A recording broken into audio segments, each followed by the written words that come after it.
Hello, everyone. Welcome back to Silver Tears Tarot and welcome to our Saturday reading. So, as we look at Saturday, we have some interesting concepts that showed up in the readings that we did yesterday, and we're going to follow from there, see what else you need to know, especially as we are kind of getting into this weekend now. So, it'll be a general reading for this collective, as always, so it won't resonate with everyone, shouldn't resonate with everyone, but if it does resonate with you, especially if you're new here, check out some of the older readings because they're all very much connected. So go get caught up, and um, recognize that all of these things are very much connected. So if one resonates, you may have some messages that are useful to you in other readings as well.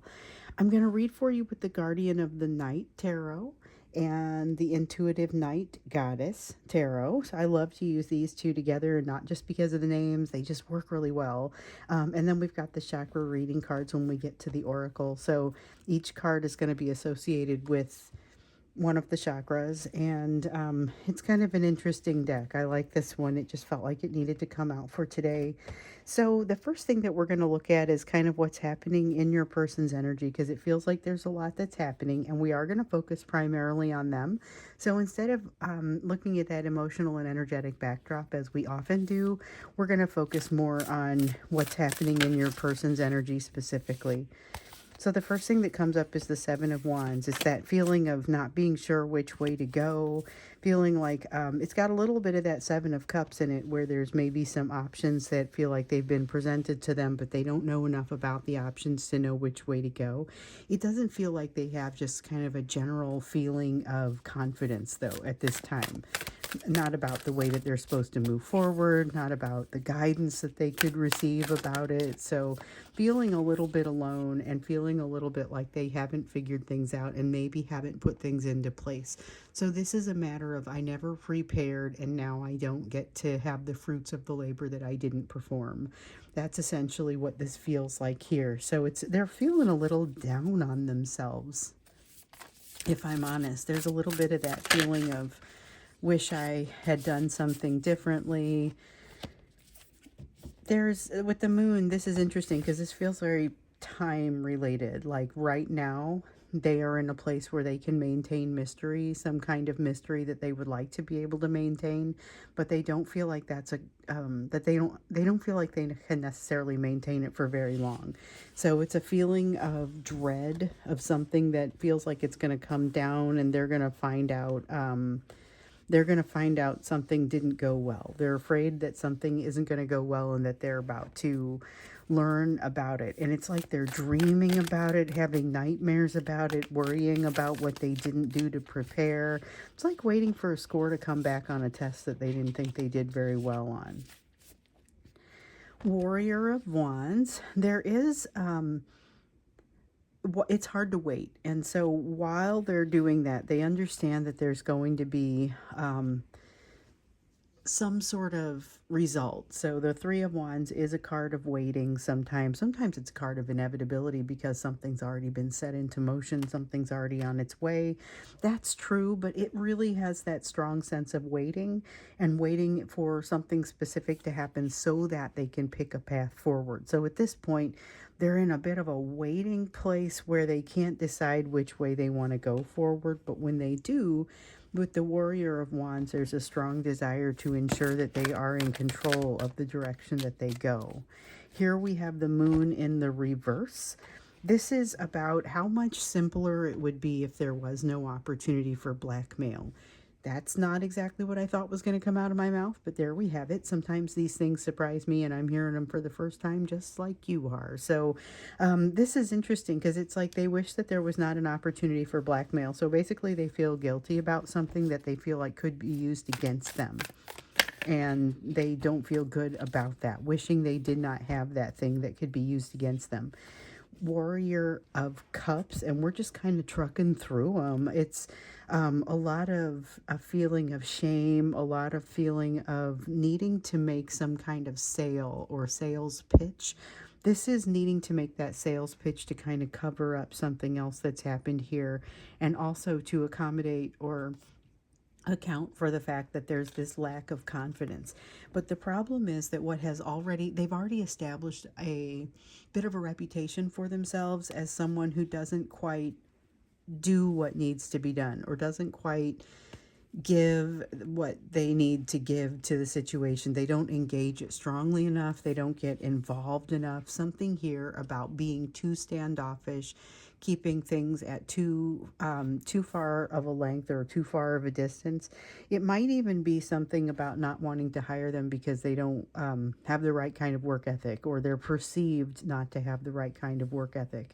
And there's definitely something here about them not wanting something to get out. And I feel like we've seen this before. It is a sense of realizing they don't want something to get out, and there's something in particular that they don't want to get to you. Feels like it is relevant to this situation, but may not be the only thing happening. So they don't want it to get to you that they said something or that they did something, because they really don't have any way to defend themselves for this. It's inappropriate, and they don't want you to hear about it. Thing is, though, I think you already know. Or I think that you just wouldn't be surprised by it in the same way that they think you would. There is this a little bit of a feeling of kind of giving up and recognizing that they can't find the door out. And so they're just kind of, fine, I'll sit down, I'll just give up. Which reminds me of a little bit of something that came up in the live reading yesterday, where we have some of your divine masculines are moving back more toward that third party for comfort, moving where they have previously been having a particularly spicy and difficult time with that third party, and this is a third party that you'd be more familiar with, one that's been in the picture for longer.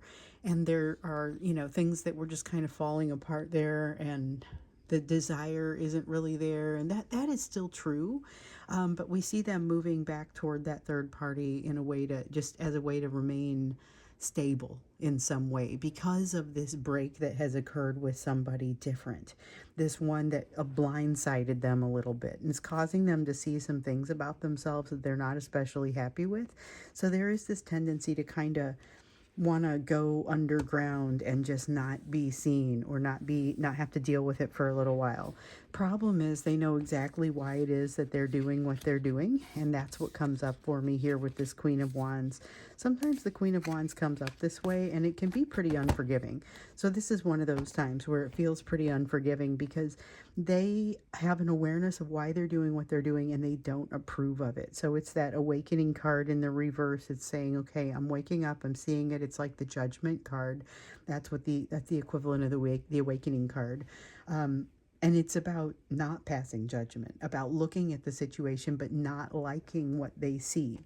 So there is definitely a realization that is striking them, that they aren't happy with some aspect of themselves, or some aspect of their values, something they feel like needs to change. And so this is really that. This is recognizing that, reckoning with it, and having that reconciliation that needs to happen as a result of it. But the reconciliation is not immediate. That's something that maybe takes a little bit more time.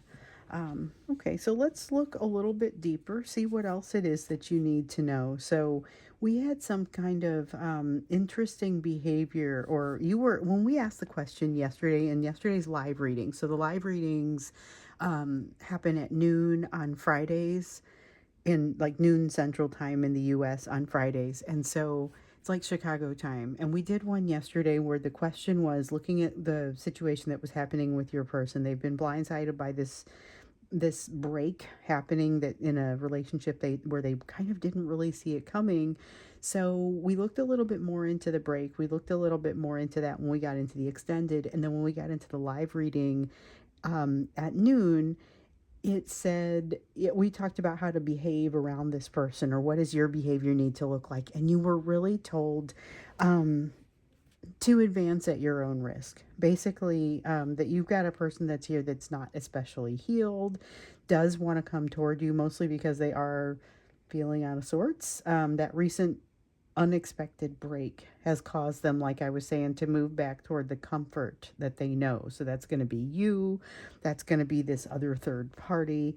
And so I guess let's find out what else you need to know about this, because you have a person who may be heading your way but not necessarily engaging things properly. And if that's the case, they could potentially hurt you. They could hurt you in ways that you might not quite be prepared for.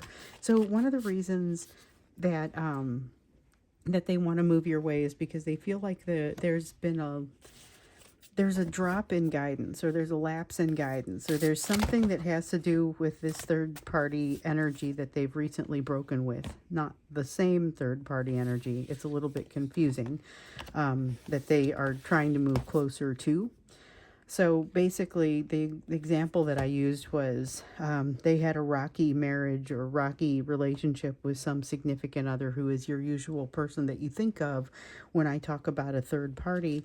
And then they had a big falling out with their mom, you know. I mean, and so it was somebody that they didn't necessarily expect to fall out with. And of course, it's just an example. It could be work, it could be somebody, a friend, it could be anything, but it's somebody that they didn't really expect for it to go sideways, and it went sideways. And so now they're now lacking something that they consider to be guidance or direction, kind of that lighthouse. And so they're looking for that from you for a little bit here, wanting to ignore the past. This is the piece that I remember hearing kind of the concept of a weak apology with your person, and I feel like there is a sense of a weak apology coming in here. And I think that showed up in a couple of the personal readings as well that I've been doing here lately.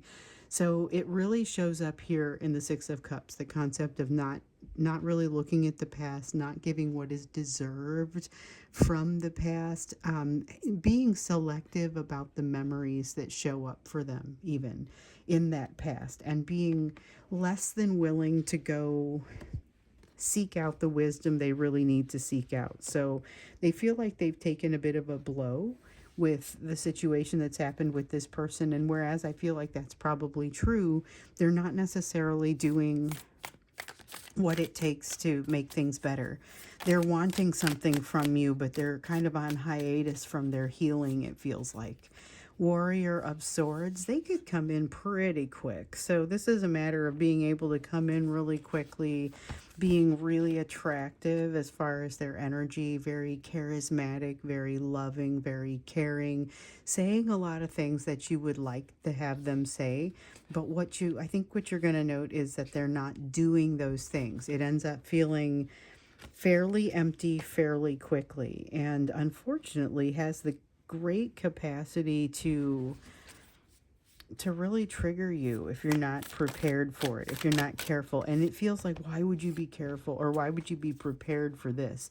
There's a lot of that feeling of coming in like unfinished business, pretending as if they're going to give you more than it seems like they're actually going to give you. So it does come in looking like that new opportunity. Very potentially you could see you could see your person coming in and behaving kind of in a way that you maybe wish that they would have behaved, but it is short-lived. So this is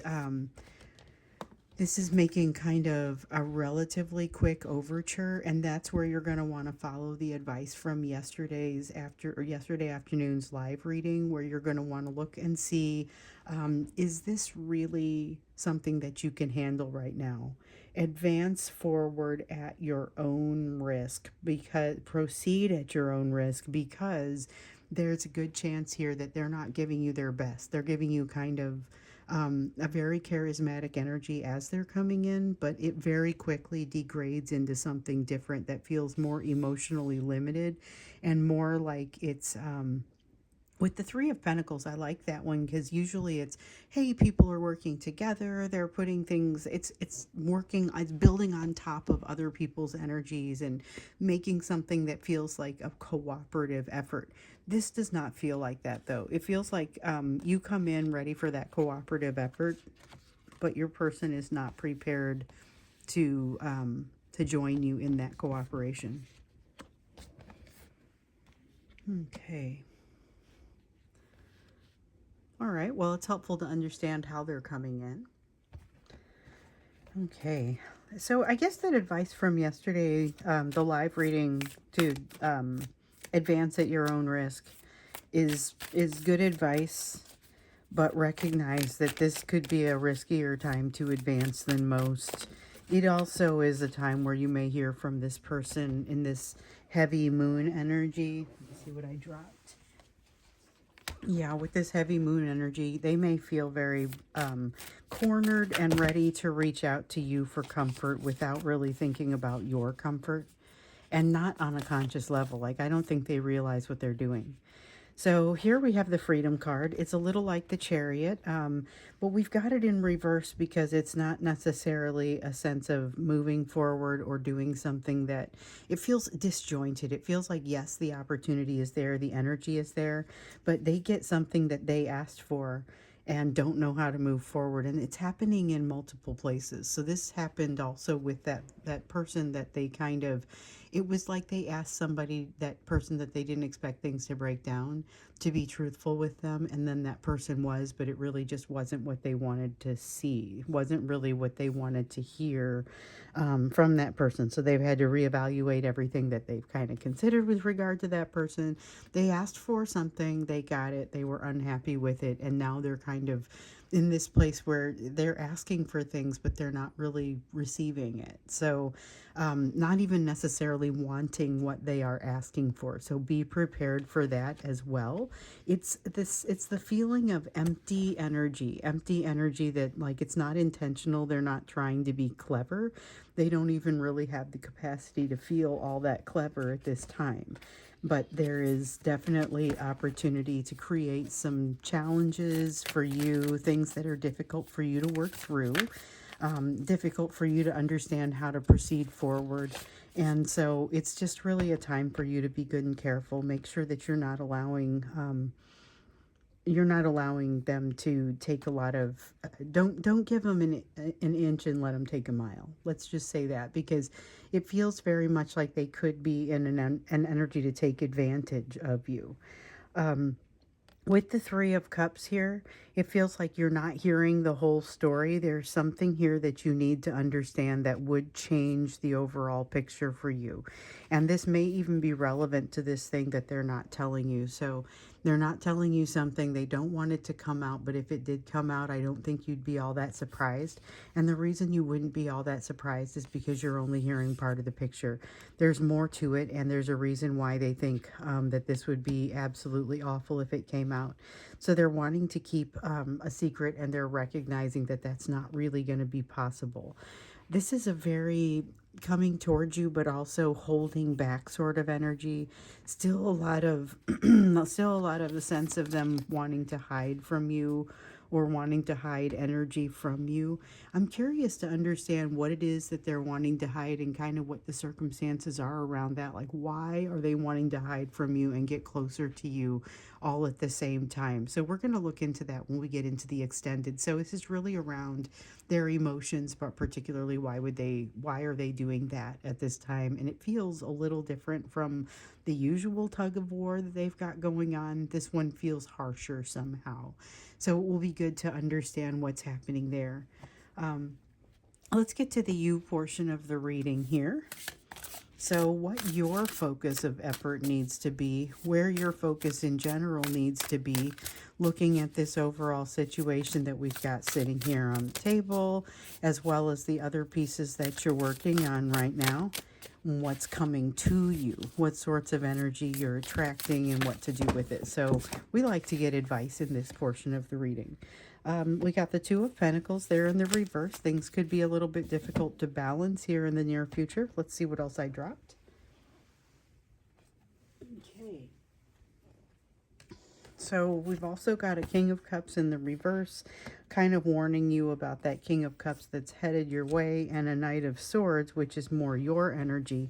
And it feels a little bit more like your capacity to handle things, to pass tests with flying colors. What I don't see here is necessarily that there is a test, but that could still be coming up. It seems like you are ready to go. You are ready to be very successful. You're all warmed up. You're all set. You're ready to do great things. And now it's just a matter of allowing you the right place to run your race. Ten of Wands in the reverse. setting down. You're going to need to be setting down some burden. Something needs to end, and as far as like a responsibility that is on your shoulders.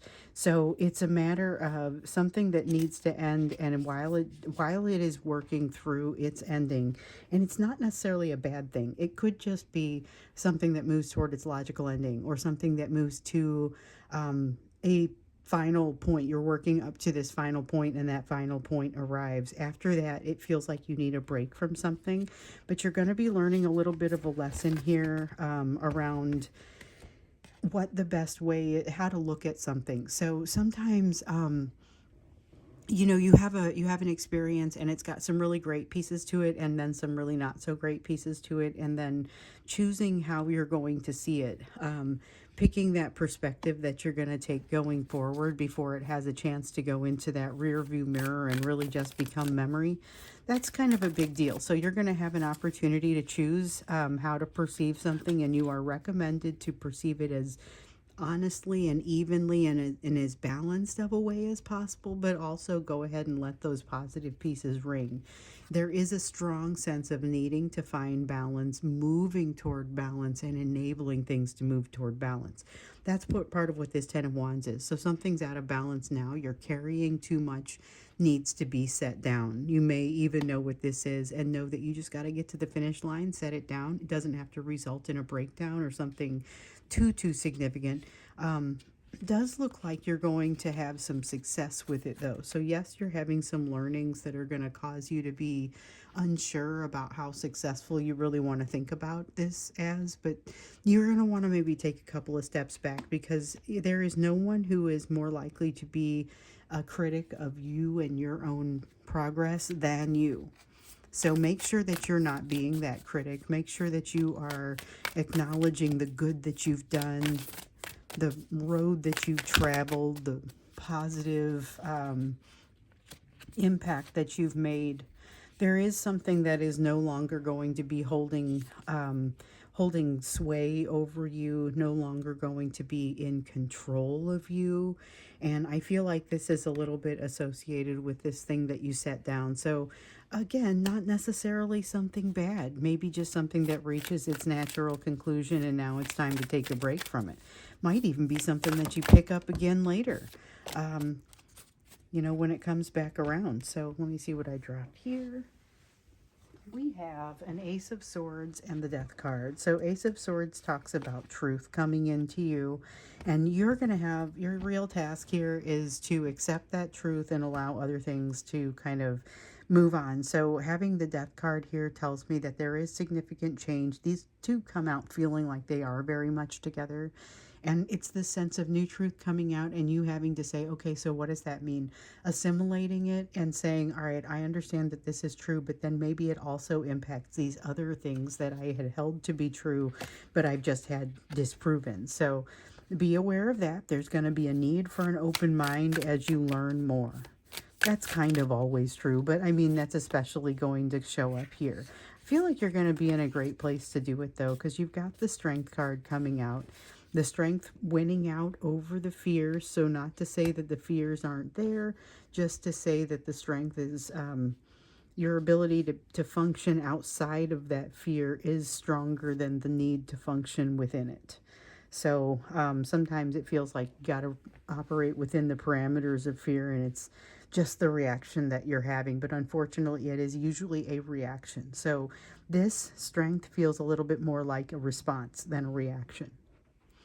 So we're going to go ahead and stop the reading here and go into the extended. The link for the extended is down below this video. If you want to be able to join so that you can see the live videos, go down below the link to the extended. So if you go in the description of the video, the first thing you'll see is the link to the extended, and that's going to be in any video that has an extended. And then if you go down a little bit farther, you'll be able to see how to join as a member if you want to be able to partake in those live readings. And of course, if you can't make it to the live reading, you can always just come back and watch it later. So hopefully they end better than the one from yesterday, because I had like this huge coughing fit that was just overtook me, and so I stopped the video and it lasted I wasn't sick. I haven't had anything. There's no reason for it. It was just time to stop talking. And it was right after I felt like it was time to stop talking about that topic. And then it was just at like a hard cutoff. So that was interesting. Hopefully they're better than that most of the time. Although it was also kind of at the tail end of where the known questions for the video. I was about to roll into, do we have any additional questions maybe that have popped up for people? And I just couldn't get to that. So anyway, that's how you get to the live ones. You would have to join as a member. Any tier works just fine. From here, we're going to go to that extended, which is that first link down below. It's over on Vimeo, and I will either see you there or I will see you again in tomorrow's reading.